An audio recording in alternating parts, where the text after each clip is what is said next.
Fala galera, Tarcísio Costa, continuando a nossa dica de especialista de Excel. Essa é a nossa segunda aula sobre as funções lógicas se, e ou trabalhadas integradas de forma conjunta. Então eu vou continuar para calcular a nossa equação aqui, ó.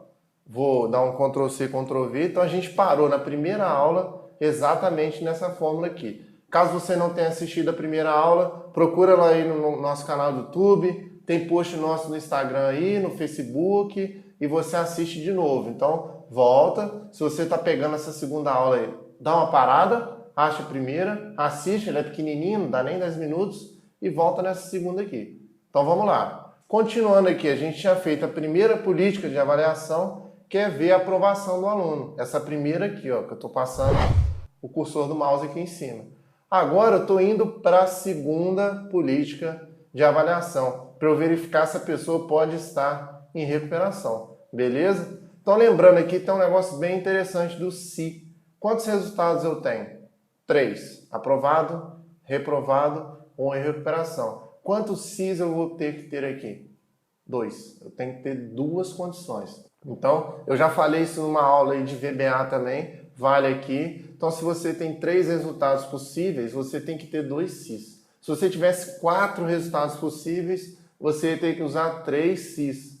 Se você tivesse 7 resultados possíveis, você ia ter que trabalhar com 6 se's. Um se dentro do outro. Aqui eu tenho 3, eu vou trabalhar com 2 se's. Então, eu vou entrar o meu segundo se. Então, ele vai verificar se o aluno está, se o teste lógico deu aprovado, se não, se meu outro teste lógico, recuperação, se não, reprovado direto. Então, toda vez é isso. Se você tem 3 resultados, você precisa de 2 condições, beleza? Então, estou avaliando a minha segunda política aqui, vamos lá. Então, se, ó, como que se eu estivesse lendo, eu estou escrevendo. Se a média for inferior à média mínima ou pelo menos uma nota for maior ou igual a 8. Fecha nesse primeiro aqui, ó.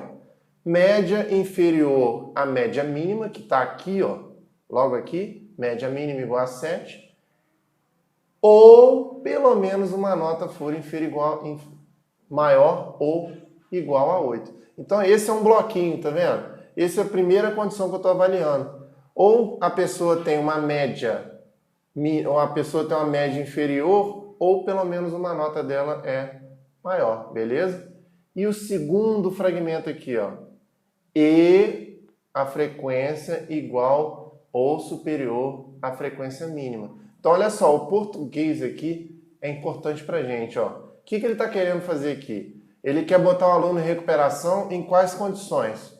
Ele vai ter que ter a frequência superior a 75%, então essa é a primeira lei. E a segunda lei, a segunda condição, é que ele tenha pelo menos uma das 3 notas dele igual, maior ou igual a 8, e a média dele ser inferior à média mínima, que é 7. Por que eu tenho que colocar essa média mínima aí? Porque, caso contrário, ele volta a ser aluno aprovado, né? Não é esse caso, né?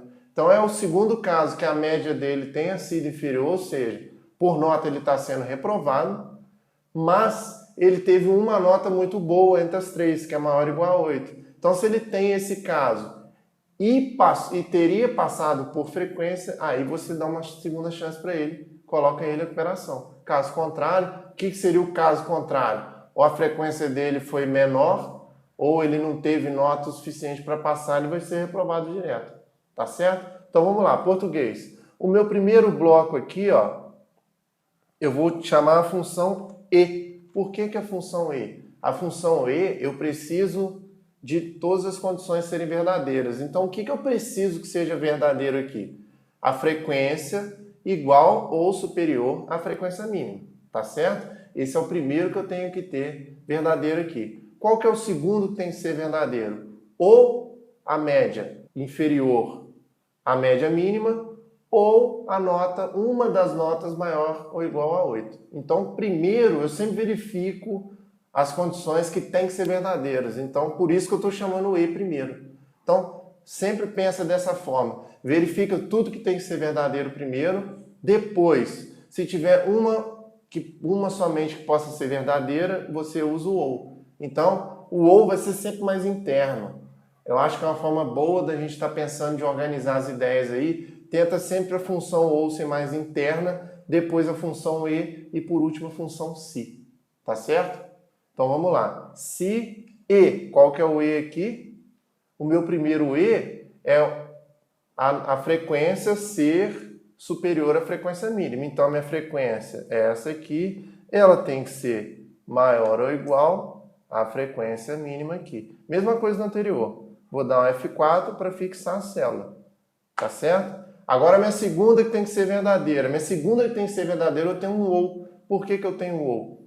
Se a média for inferior à média mínima, ou pelo menos uma nota igual a 8. Então, eu vou abrir uma função chamada ou. O ou, o que significa? Uma das duas tem que ser verdadeiras, que é esse caso aqui. Ó. Então, ou a média, que é essa célula aqui, ela é inferior à média mínima, ó, tô falando bem devagar para a gente não se perder. Vou fixar a média mínima aqui também. Ou, qual que é o outro caso aqui? Pelo menos uma nota for maior ou igual a 8. O que seria pelo menos uma nota aqui? Eu tenho 3 notas. Olha só, que função que eu posso utilizar aqui para eu verificar isso aqui? Pelo menos uma nota maior ou igual a 8. Então, significa que se eu tiver a maior nota maior ou igual a 8, já está valendo para mim, concorda? Então eu posso usar qual função aqui? A função máxima. Então eu vou utilizar a função máximo, ó, vou selecionar as 3 provas do aluno, fecho aqui, se essa máxima aqui for maior ou igual a 8. Beleza? Fecho a minha lógica do ou. Fecho, tem mais alguma condição verdadeira aqui dentro dessa política? Não, então eu posso fechar a minha função e. O que significa isso? Se ele caiu dentro desse caso, o que significa? O aluno está em recuperação. Então eu vou colocar aqui, ó, recuperação. Ponto e vírgula. Valor se falso. Qual que é o último caso agora? Qualquer outra situação, o aluno é reprovado. Então, se ele não encaixou nem nessa primeira, nem nessa segunda aqui, ele não encaixa mais em nenhuma. Então, ele só pode ser reprovado. Por isso que eu nem preciso de outro se. Eu não preciso verificar mais nada daquele aluno. Então, ele é reprovado. Fecho um parênteses do primeiro, do se mais interno, e fecho o último parênteses do outro se e dou um enter aqui. Beleza? Posso arrastar a fórmula aqui para todo mundo agora, ó. E tá pronto, ó. Verifica o aluno, ó, vamos verificar a Bruna aqui. A média é maior do que 7, a frequência é maior do que 75%. As duas coisas são verdadeiras, então ela foi aprovada. A segunda aqui, ó, Letícia, ela teve uma média inferior a 7, porém teve uma frequência superior a 77%. Opa, vamos dar uma chance para a Letícia ver essa aí. Esse caso aqui, ó, Luiz Novaes, média 8,3, frequência 91%. Beleza? Então, ó, o que eu tinha feito no primeiro aqui, não vou fazer aqui porque tem outras aulas que a gente faz também, uma formatação condicional, para ficar assim, tá vendo? Verde para aprovado, amarelo para recuperação, vermelho para reprovado. É só você vir aqui em formatação condicional, ó, e seria uma nova regra, formatar células apenas que contenham. É igual a, vou fazer só um aprovado, ó. É igual a aprovado. Opa, posso escrever sem as aspas aqui, já é força já da utilização com o se a gente tem que colocar dentro das fórmulas, né? Então, se é igual a aprovado, eu vou formatar, vou preencher de verde, a fonte eu vou colocar aqui em negrito, na cor branca, vou dar um ok, dou um ok aqui e pronto, olha lá. Quem foi aprovado, pinta de verde. Aí você pode fazer de novo a nova regra para recuperação e uma outra regra para reprovado. Beleza? Gostaram dessa aula? Acho que vale a pena, é importante a gente rever esses conceitos de se e ou. A lógica está por trás de outras funções, está por trás de PROC-V, índice, CORRESP, funções matemáticas, funções financeiras. Esse raciocínio lógico ele está embutido em quase tudo do Excel. Então vale a pena você treinar isso aí. Então, fica para a próxima aula. Se você quiser essa planilha, digita eu quero, curte o post, a gente vai enviar o link de graça para você. Se inscreva no canal, clica lá no sininho para você sempre estar atualizado de dicas do Excel, de coisas que o Excel pode fazer para ajudar a sua vida aí, te dar um up no mercado de trabalho e você conquistar voos maiores aí. Um abraço, até a próxima aula.